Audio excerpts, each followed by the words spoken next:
Good evening, you're welcome to this political discourse. Yes, it is a fact that Tinubu wants to destroy the political relevance of the Fulani. The Fulani has taken charge of northern Nigeria. The political space of northern Nigeria is being held by the Fulani. So Tinubu, from his body language and what he's doing, he wants to destroy the political relevance of the Fulani and also retire northern politicians. Look at the coalition critically. Top guys in the coalition are the Fulani. We have the likes of Atiku and El-Rufai. Kwankwaso, I don't understand his movement. But you see, these guys are the ones pushing for a northern presidency in disguise. However they are going to do it, they are taking their time to do it. We understand that the APC, the ruling party, is waiting for the coalition to make their decision on who is going to become the president and vice president and some of the people that will be soldiers in this coalition. The coalition knows that the APC is waiting for them, for the APC to act, to release their arsenal and their missile. They know that Tinubu winning the second term, returning as president for the second term, is going to be disastrous for the Fulani hegemony. The Fulani will be divided. If you look at Eribadu is somebody that the Fulani does not really want to take over from Tinubu as the president. So they understand the game that is going on. They know that Tinubu is attacking that Fulani grip on Nigeria. How they are able to put northern Nigeria, the Hausas, under subjection. Till tomorrow, I'm still studying it. Look at Kwara State. Look at Ilorin. Look at Emir of Ilorin. Look at Yorubas that are... They had an Ojudoba and they had Ilorin Dubar. Ilorin Dubar that the Fulani have been able to influence the life and culture of Yorubas in Ilorin. So this thing about the Fulani, I think Tinubu is working tirelessly day and night to make sure he retires Atiku and El-Rufai. Now, El-Rufai and family, they are saying that we regret criticizing Jonathan the way we did in 2014, 2015. We regret it. We put and apportioned all the whole blame on Jonathan, leaving the 36 state governors. You see, that is another tactic to water down the things they did to Jonathan. Yes, 2015, a gang up by El-Rufai, Buhari and Tinubu led to the removal of Jonathan. And we knew the role El-Rufai played in the removal of Jonathan. They protested, they threatened, they got involved in propaganda, and all sort of things were done to remove Jonathan. But now, because El-Rufai is not in power today, there's a statement from a younger El-Rufai, according to reports. So I don't know if they are going to own this statement. But from what I see is that the El-Rufai are retracing their steps. I was naive to criticize Jonathan. He wasn't that bad. I was naive to criticize Jonathan. He wasn't that bad. That is a statement credited to the El-Rufais. You understood the role. See, El-Rufai ganged up against Buhari. They threatened Buhari. They imported a lot of people to destabilize in case... they threatened Jonathan. They ganged up against Jonathan. They imported a lot of people to destabilize the government. That is why the statement came from Jonathan and said, the blood of every Nigerian is not what my ambition. He saw what was being done.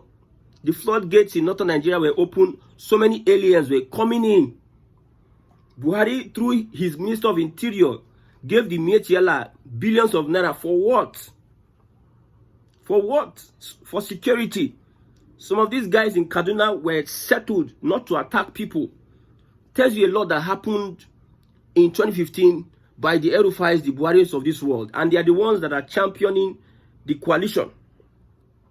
Now, they are trying to paint Jonathan like Jonathan is this and that, because Jonathan is needed in the coalition. Very important.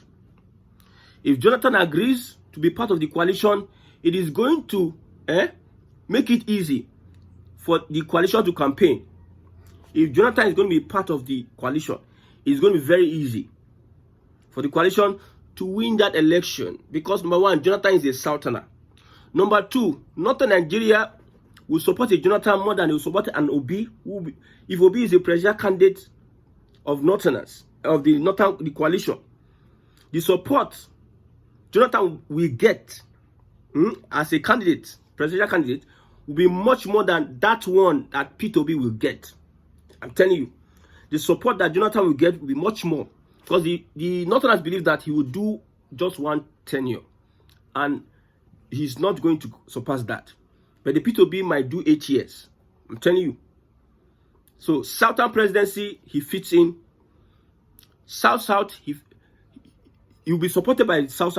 Forget all these people that are aligning with the APC.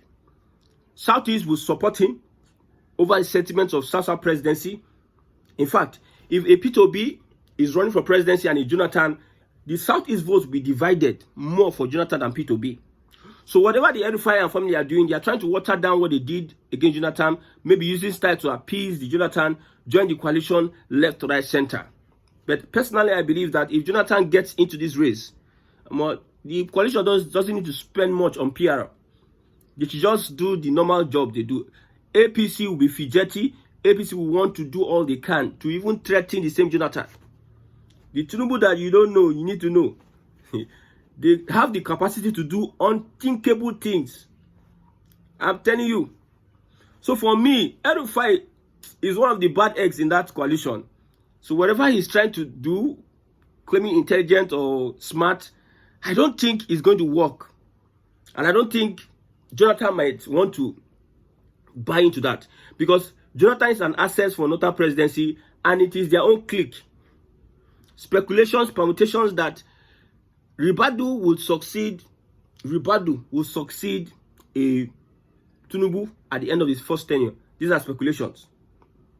Usually it will have been Saraki, but Saraki became an enemy too early of Bola Ahmed Tinubu. Look at what he did to him at the Democracy Day address of the National Assembly. How he said, "You opposition, go and put your house in order. I derive joy seeing you in this array." The cameraman carry his camera focused on Saraki. So it is going to be very interesting to see what is going to play out. Now, the coalition is not yet through with Peter Obi. The coalition. Now, Siriake Dixon of Bayelsa State. And also, I'm seeing a Northerner here. Peter Obi is meeting Northerners. I'm telling you, everywhere you see Peter Obi meeting strategic Northerners in Northern Nigeria. For your information, Northern Nigeria, the kind of information going on the ground, man, the kind of bombardment of the APC image under Tinubu going on in Northern Nigeria doesn't want to see the APC. It is the elite. In fact, the elite, they are divided. I'm telling you. Yeah. The elite, they are divided. Peter Obi meets strong alliances for 2027. Peter Obi meets strong alliances for 2027. There are some people I'm seeing here. It seems the coalition doesn't want to let the cat out of the bag yet. They are doing in-house permutations, calculations, because they know, probably they know the kind of person or the kind of ruling party under Tinubu, what they can do and undo. And it is true that the APC, they are waiting for the coalition to organize themselves. That's why even on Democracy Day, Tinubu really focused on the opposition. Like, you guys, get yourself, put yourself in order. We are waiting. We want to see you take action. We want to see who is your presidential candidate, your vice presidential candidate, and all the people that are constituting the coalition. That is what the APC is waiting for them to unleash their arsenal and their missile. I'm telling you. And at this point in time, Obasanjo would want to be part of that coalition. Obasanjo would want to be part of that coalition to spite the President Bola Ahmed Tinubu, because That June 12th Democracy Day speech at the National Assembly painted Obasanjo as Yoruba's enemy. Yes. Some of the statements made by the President Tinubu painted Obasanjo as Yoruba's enemy. Somebody who the struggle for democracy, people fought for the struggle and he benefited from that struggle. At the end of the day, he could not honor or pardon or honor those that struggled. Yes, during that struggle, he could not do anything to honor those that sacrificed their lives, that risked their lives. During his HS, he did not champion the Yoruba agenda. So, with that, and I trust Obasanjo, we are waiting for his letter. With that, Obasanjo is going to take full, he's going to be fully involved in the coalition. But nobody is saying anything now. The only time you can hear, because what I'm looking at, the speculations I'm looking at, the only time you can hear that the coalition has done this and that, it may be INEC that will reveal the secret to Nigerians. INEC may be the one that will reveal the secret to Nigerians. Because looking at it, we know that Tinubu's voice is everywhere. Federal. They are being empowered. MC Olomo, 9-day federal. The people that are going to, the strikers. Federal level. Remember, during election, it is the INEC will partner with NURTW to distribute ballot boxes and what have you. And it is the same NURTW that will take the transport, whatever they are going to transport, to the collation centers. So, Tinubu has his boys there. INEC, let me not go to INEC. Judiciary, we have Kikerekun. We have the IG of police, who said that he is forever grateful to Tinubu. That statement is strong. He is forever grateful to Tinubu. We have now we have INEC, the main problem. If there should be any reforms, if the coalition are really serious, if there should be any reforms, the INEC should be the one that need to be reformed. Because we know how the games are being played, how INEC played their games last election. It is even visible for everybody to see. Number one, INEC officials will be compromised. They will make sure that they compromise. How do they rig election? Normally, how would you rig an election using INEC? They will make sure that INEC is well funded to compromise the election. They will make sure that most directors, most people, most top officers in INEC will be compromised. They will be sure that you are compromised. Because if I'm a returning officer and I refuse to collect bribe, my brother, the threats and the threats I will get and blah blah blah and everything will make me want to succumb. Yes, because nobody is really looking up to integrity in Nigeria. NYC coppers, they will brief you. I'm telling you, they will brief you. You see, the government will make sure that there's no justice, there's no fairness, there's no equity in Nigeria. So if you have to stand your ground and say, no, I'm not doing this, you'll be afraid of, I could be arrested, I could be framed, something might happen to me, and there will be no justice for me. That's why I said, anybody calling good governance in Nigeria, if you don't address the welfare of the citizens, number one, fairness, equity and justice, you cannot brag of good governance. So anybody that wants to, if you, any commissioner that says he doesn't want to be part of the riggings or whatever, if they threaten him, he may succumb. If he doesn't want to succumb, if he's strong-headed, they will just tell some people, advise this man, they go sack him, they go remove him, which they would. Because the APC has the capacity for anything, do and undo. When they were having the rumor that Jonathan is an option for the coalition, you see, say Jonathan's wife can't shout, my husband is not part of. My husband, she understands what these people that are desperate for power, how they can use state power to witch hunt those that are perceived enemies. She understands that game. So if INEC, if they can be able to compromise an INEC from the returning officer, from the INEC chairman, the returning officer, to the last person who is a NYC copper, my brother, the coalition has a lot of things to do if they really want to stand up in this election. Because the people in power don't care if they rig election. They don't care. Reputation, what concern them concern reputation. So far that they are in power and so far that they are carrying out what they want to do, they are doing it. They don't care about reputation. I'm telling you. Go to polling unit also. We have the element of surprise. What do I mean by element of surprise? You are casting your vote. You are on the queue. You are casting your vote. Getting to when they are going to collate the vote. And some people notice that a particular party they support is not winning that election. Or probably at the end of the day, when the party of their interest has lost the election, these people will just bring an element of surprise. They will snatch the ballot box. Ballot box snatchers are those that have element of surprise. So this is another tool that will be used. Yes, INEC can cooperate with these tools. I'm telling you. You see, Tinubu boys all over the system, the establishment, federal agencies, they're all there. So you see, informations are readily available for people. People rigging elections. They do a lot. From 2006, you see, the control rooms will be so busy. A lot of money will be pumped. I'm just saying it. What the possibility of the APC rigging the elections? Don't you know that some people have access to voters card? Voters card. Some persons has access to voter register. INEC can be threatened, can be held under gunpoint. They will surrender the voter register of a particular polling unit in a particular area. It will help these people plan on how to rig elections. Like I said, Peter Obi beat Tinubu in Lagos, presidential election. The next election was to be governorship election.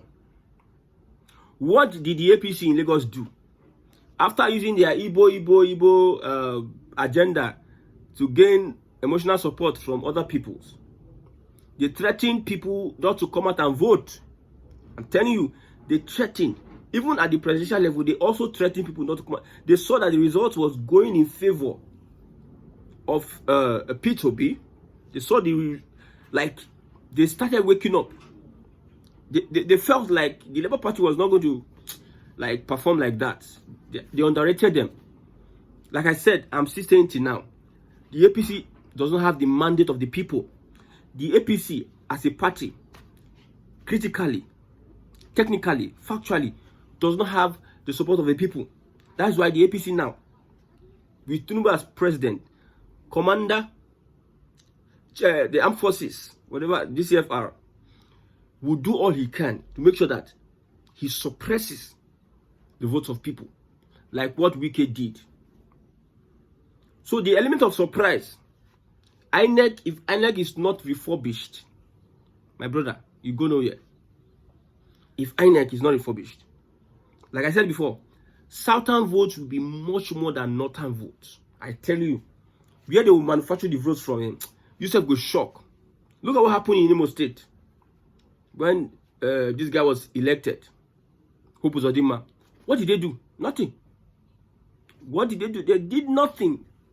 Critically, nothing was done for Hope Uzodinma. He's just looking. People did not really come out to vote, but he won all the local government. When nothing is being done like that, people can get to see that election. I'm telling you, the only election I believe that will be hard for the APC is a Jonathan coming out to say, I want to contest for the election. That's the only election I believe that APC cannot stand.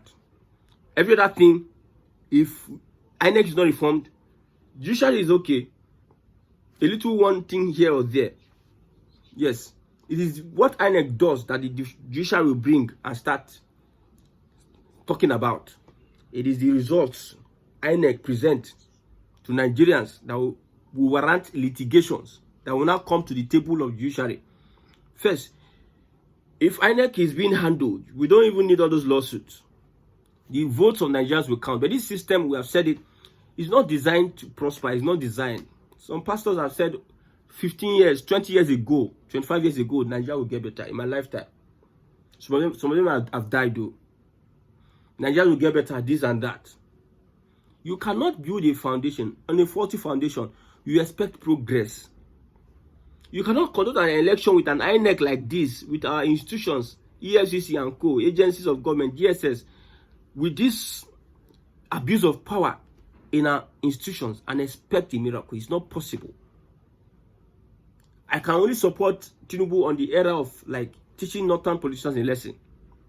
Those hijacking the coalition, we understand where they are going to. You understand? Nobody is a novice anymore. We have been monitoring the politics of Nigeria for so long to understand the people and their agenda. We understand what is going on, my brother.